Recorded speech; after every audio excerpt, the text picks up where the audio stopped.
everyone, Becky Caldwell here with Virtual Executive Director. By day, I am the actual Executive Director of the Virginia Highlands Festival in Abingdon, Virginia. And by night, I am your Virtual Executive Director, helping guide you through times of growth and transition. I work especially with nonprofit arts organizations, but I am here for all of us. Thank you for joining me today. I am launching a podcast. That's what this is. And at the moment, look, I'm just using a headset that I use for my nerdy gaming and Zoom meetings to record this. And I'll be using Wondershare Filmora to edit, even though it's just audio. I'll edit that down. And look, I've got tools that I already use, and so I'm going to use them until I get the budget for different tools. But you know what? I think it's important to note that it doesn't matter what you have to use if it's the right thing for the thing that you're doing. Use whatever you have on hand. And I think we as nonprofit leaders kind of know that already. But it's worth repeating now and then because sometimes we get hung up on getting the fancy thing or the new thing or the shiny thing or the expensive thing because it's expensive, so it must be awesome, right? And we can do so much with what we already have. So just take a breath, look around you, assess your resources, and use what you got. I was listening to Happier with Gretchen Rubin, her podcast, which I love so much. I love that podcast. And she had one recently called September is the New January. And so I'm giving her full credit for that phrasing, September is the new January. And it's so true because we have, like with school starting, and I just feel like, summer is coming to an end, fall is starting, school is starting. I think that most of us equate this time of year with a new beginning, a new school year. And in the arts, we also have our seasons typically run from fall through the winter into the spring. So it's a time of season launching and opportunities for new education, for new initiatives, for new staff. And I think it's important to take some time right now and acknowledge that and plan for it so that we can use it to our advantage. So how do we use this September as the new January to our advantage? I've thought of several ways that it applies specifically to nonprofits and even more niche-y, working down into nonprofit performing arts and arts organizations. Let's put this all in context of the overall year. Now, probably in January, you set some goals for yourself for the year or for your business or for your organization. And this is the perfect time to take a sec while things are still a little bit slow before Labor Day and review what those goals and intentions for the year were or are. As you look through that, see if it's time to make a shift. It's September. It's a new season. Maybe you've realized that what you thought was important in January isn't really that important anymore. A lot can happen in 8 months.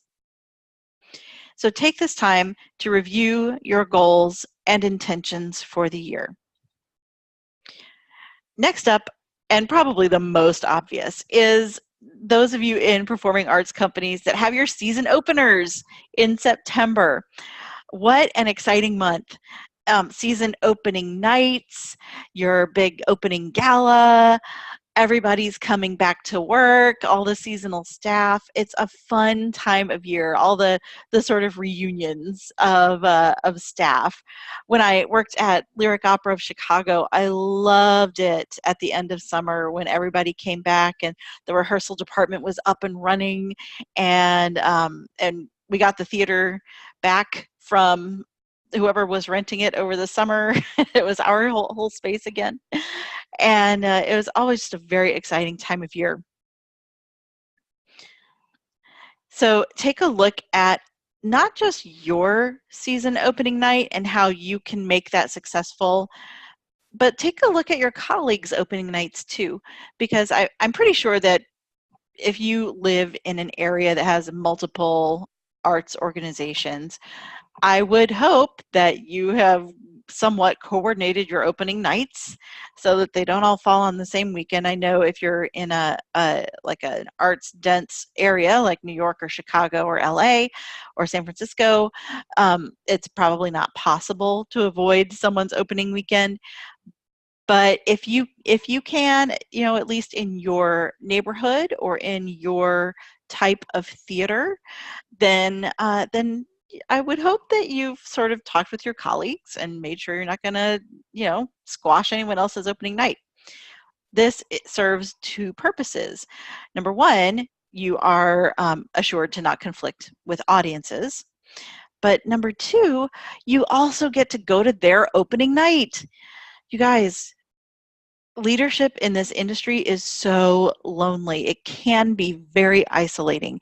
And I know we don't go to see each other's stuff like we all kind of wish we could or proclaim that we wish we could. So this is a great opportunity, just once the whole year. Go support your colleague on their opening night too.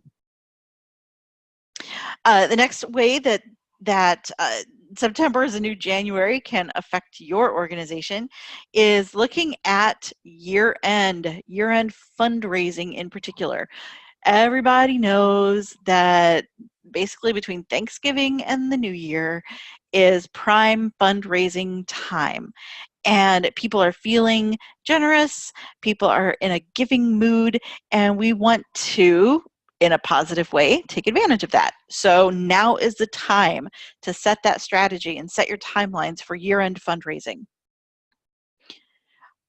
Next up, operations. I'm thinking like your sort of regular staffing, your day-to-day, how you do things. This is a great time to take a look at if those systems that you have in place are effective. Are they helping you? Are they building your business? Are they building up your organization? Are they building up your staff? Are they more sort of psychologically building people up? This work is hard enough without a cumbersome process that weighs you down, or without some baggage that has been carried over since the winter or since early this year. This is a great opportunity to clear that crap out. Clear it out. Start fresh. You have a whole 3-day weekend. A lot of us are off on Labor Day. So take advantage of that 3-day weekend so that when you come back, maybe that's when the transition takes place. And just like a lot of kids go back to school that day, we go back to work, and it's a great time to implement something new and better. Think about it. I mean, it could be great. Last thing I want to bring up is boundaries and stress management.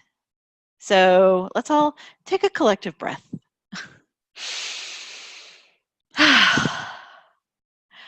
We know that, especially in the start of a season, it is extremely busy.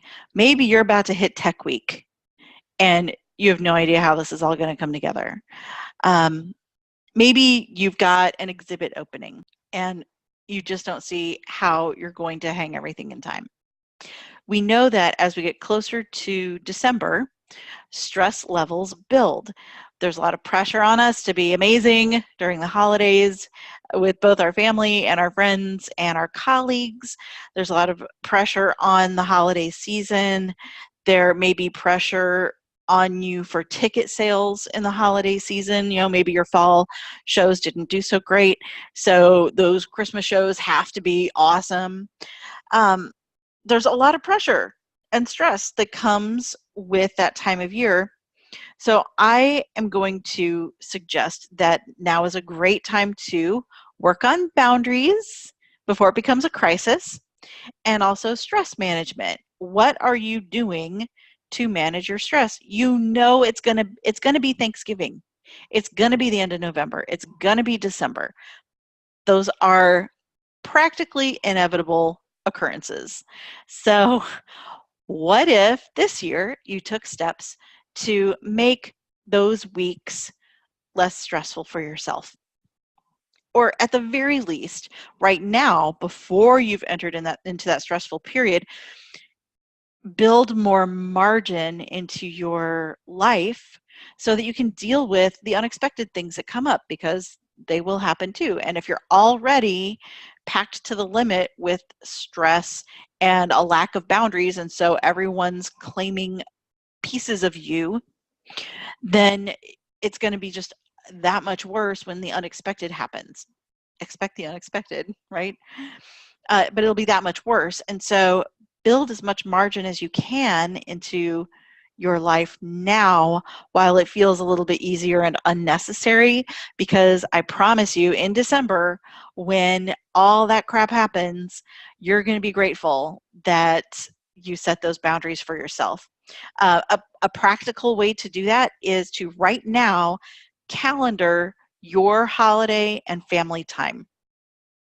Go ahead, put it on the calendar, check in with your staff to make sure they've put their time in on the calendar, and carve that time out. Protect it like it's an appointment. Protect it like you have the most important meeting of your life, because it is that important to your well-being and not burning out by the end of the year. So I hope that this season brings you excitement and new energy and great audiences everywhere, packed houses, successful galas, and an abundance of resources.